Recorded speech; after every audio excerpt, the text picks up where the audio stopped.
यो ब्रह्माणं विदधाति पूर्वं यो वै वेदांश्च प्रणोति तस्मै तम्हा देवात्मबुद्धिं प्रकाशं मुमुक्षुर्वै शरणमहं प्रपद्ये।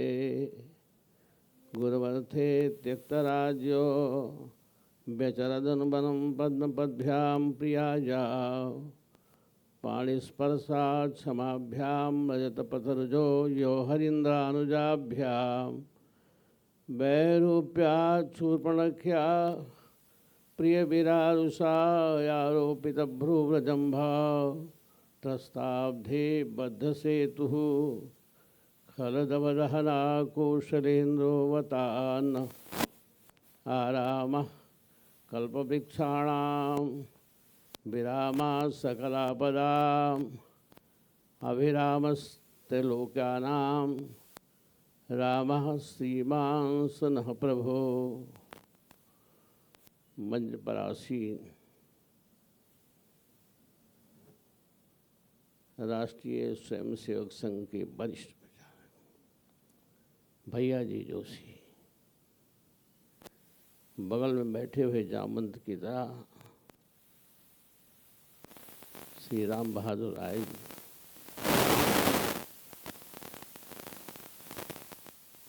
आदरणीय उपराज्यपाल मनोज सिन्हा जी, राजस्थान की धरती से पधारी हुई उप मुख्यमंत्री बहन दिया कुमारी जी, भैया मुख्यमंत्री, ठीक, भैया जी कह रहे हैं उनको मुख्यमंत्री बोल दीजिए।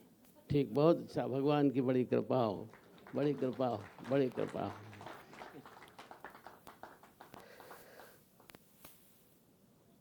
अयोध्या पर्व के आयोजक हमारे भाई लल्लू सिंह जी,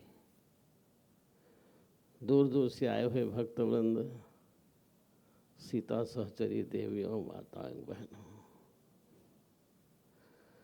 अयोध्या पर्व के संबंध में तमाम सुंदर सुंदर विचार आपने श्रवण किया, बहुत सुंदर। और हमारे लल्लू सिंह जी भी बराबर इस प्रचार, इस प्रयास में लगे रह रहे हैं कि हम भगवान श्री राम जी के आदर्श को जन जन तक पहुँचावें।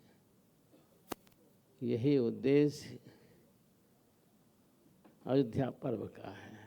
अभी तमाम सारे आपने विचार श्रवण किए। भगवान श्री राम जी कहा है, रामो विग्रहवान धर्म।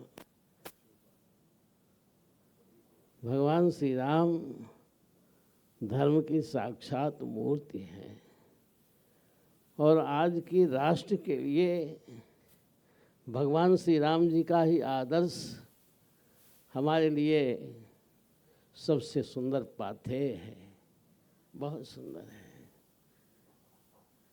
भगवान श्री राम जी का राज्याभिषेक होने के लगा, अभी आपने सुना, भगवान श्री राम जी ने विचार किया ऐसे राज्याभिषेक होगा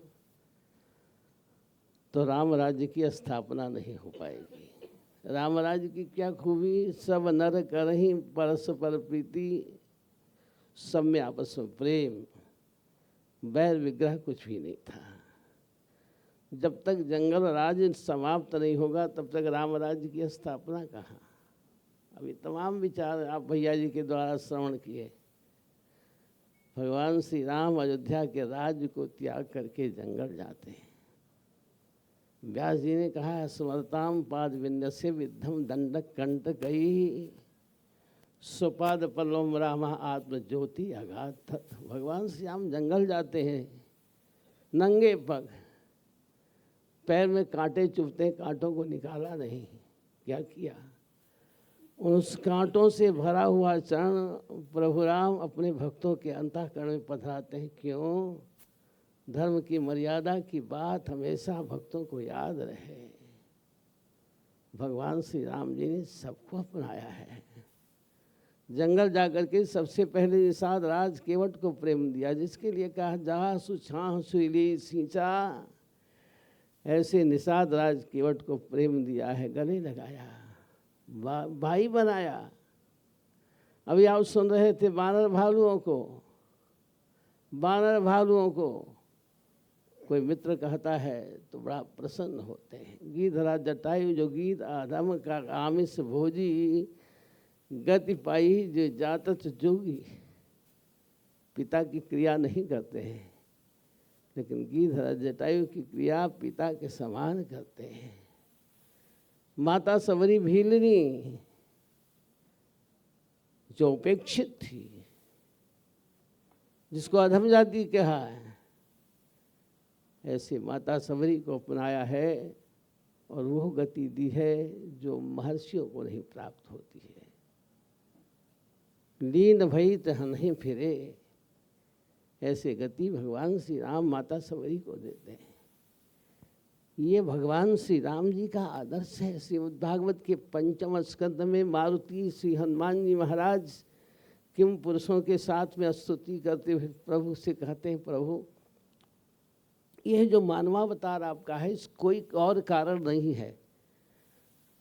अगर ये कहा जाए राक्षसों के वध के लिए, बिल्कुल गलत बात है। जो संकल्प मात्र से संपूर्ण सृष्टि की रचना करते हैं, उनके लिए बानर भालू ये क्या नाम राक्षस इत्यादि तो भुनगे मच्छर के समान है, उनके वध की क्या आवश्यकता।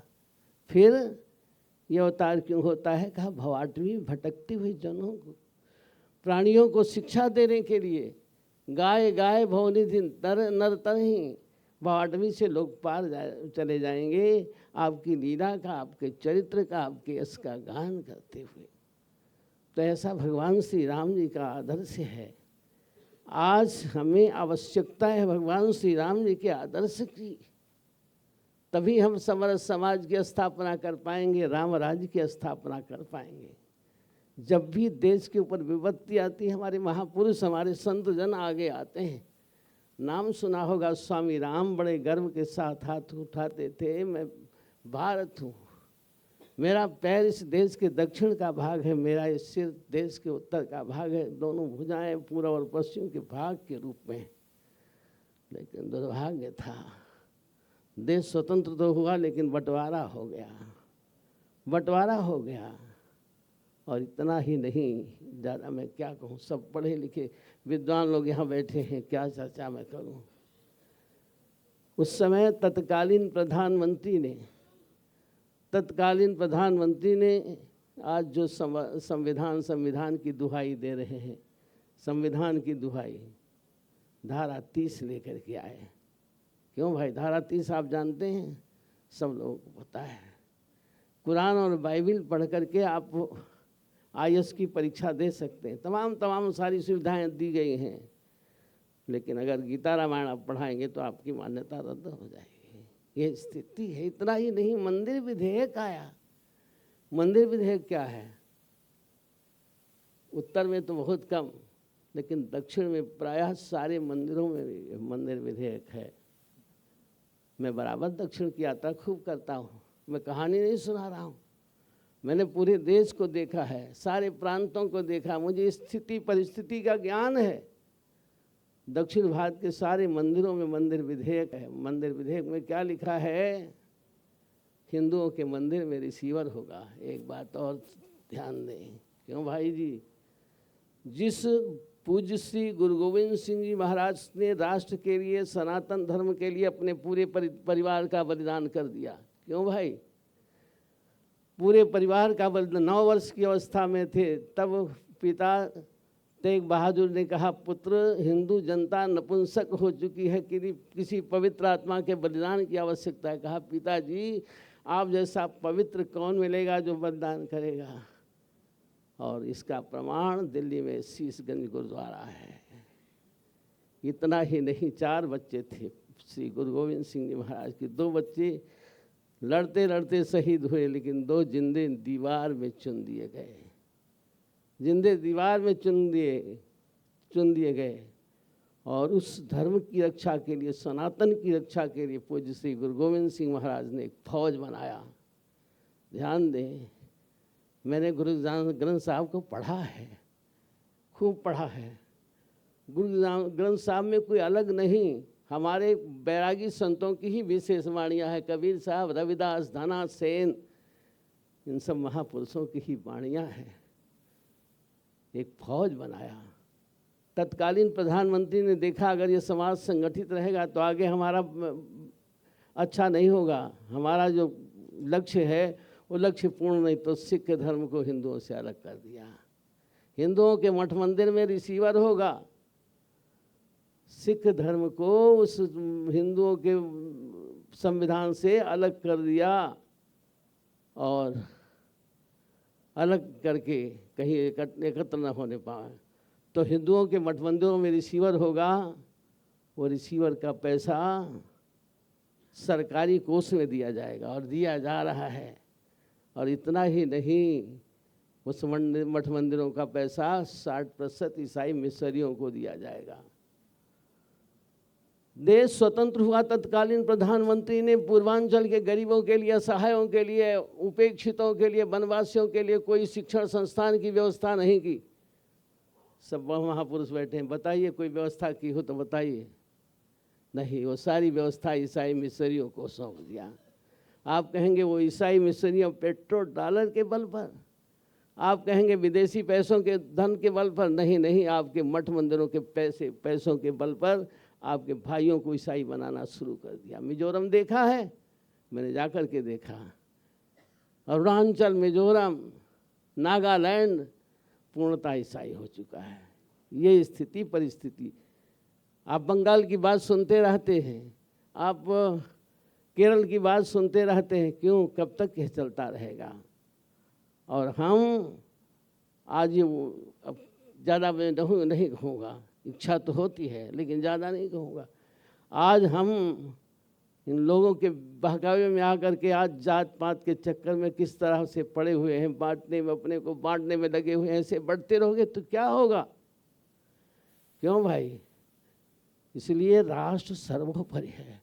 राष्ट्र है तो हम हैं, हमारी अस्मिता है, हमारा धर्म है, हमारा कर्म है, हमारा पूजा है, पाठ है, सब कुछ है। राष्ट्र नहीं तो कुछ नहीं, राष्ट्र सर्वोपरि है।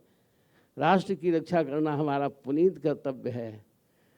तो हम भगवान श्री राम जी के आदर्श को अपनाते हुए ये जो हमारे यहाँ विषमता है, भेदभाव है, इस भेदभाव को दूर करें, अपने भाइयों को अपने से अलग जाने न दें। और ऐसा नहीं, हम इसके लिए भी प्रयास में लगे, भैया जी बैठे हुए हैं, इसके लिए भी सब प्रकार से प्रयास में लगे हुए हैं। आज कहीं राम कथा प्रशिक्षण, कहीं कृष्ण कथा प्रशिक्षण, अयोध्या में हमारे कार्यक्रम चल रहा है, हमें रहना था उसमें, लेकिन भैया लल्लू सिंह के कार्यक्रम में हमें आना था, स्थिति नहीं थी, फिर भी हमने कहा नहीं, मैं जाऊँगा चाहे जैसे हो। तो हम उन भाई बहनों को उपेक्षितों के घरों से ला करके, आदिवासियों जनजातियों के घरों से ला करके उनके व्यास बनाते हैं, शिक्षण देते हैं, संकल्प दिलाते हैं। और संकल्प दिला करके उन भाई बहनों को कहा, जहाँ आज ईसाई मिशन या विशेष प्रभाव, और तमाम बातें हम आपको सुना दें, जा कर के आप देख लीजिए। हमारे भाई बहन सब प्रकार से इस कार्य में लगे हुए हैं, जुटे हैं बहुत सुंदरतम ढंग से। तो ज़्यादा नहीं, बस इतना ही याद रखो, राष्ट्र है तो हम हैं, हमारी अस्मिता है, हमारा धर्म है, हमारा कर्म है, हमारा पूजा पाठ सब कुछ है। इस अयोध्या पर्व का, अयोध्या महोत्सव का हमारा लक्ष्य यही है कि भगवान श्री राम जी के आदर्श को जन जन तक पहुँचाएं। और याद रखो, ये भेदभाव दूर करो यार। वेद के किसी ऋचा में, किसी मंत्र में किसी को मिला हुआ छुआछूत की बात तो बताओ, कहीं ये मंत्र में लिखा है? क्यों भाई, हमारे यहाँ कोई भेदभाव की बात नहीं होती है, भैया जी जानते हैं। हमारे यहाँ कोई वैसी बात नहीं होती, किसी से पूछा भी नहीं जाता है तुम किस जाति के हो, कहाँ के हो, कैसे हो, कैसे, कुछ नहीं पूछा जाता है। तो राष्ट्र की रक्षा करना है तो हमें इस भेदभाव को दूर करना होगा, भगवान श्री राम जी के आदर्श को जन जन तक पहुंचाना होगा, तभी हम सुखी होंगे, समृद्धशाली होंगे, राष्ट्र संपन्न होगा, आनंद की प्राप्ति होगी। ज़्यादा मैं नहीं कहूँगा। जय सिया राम।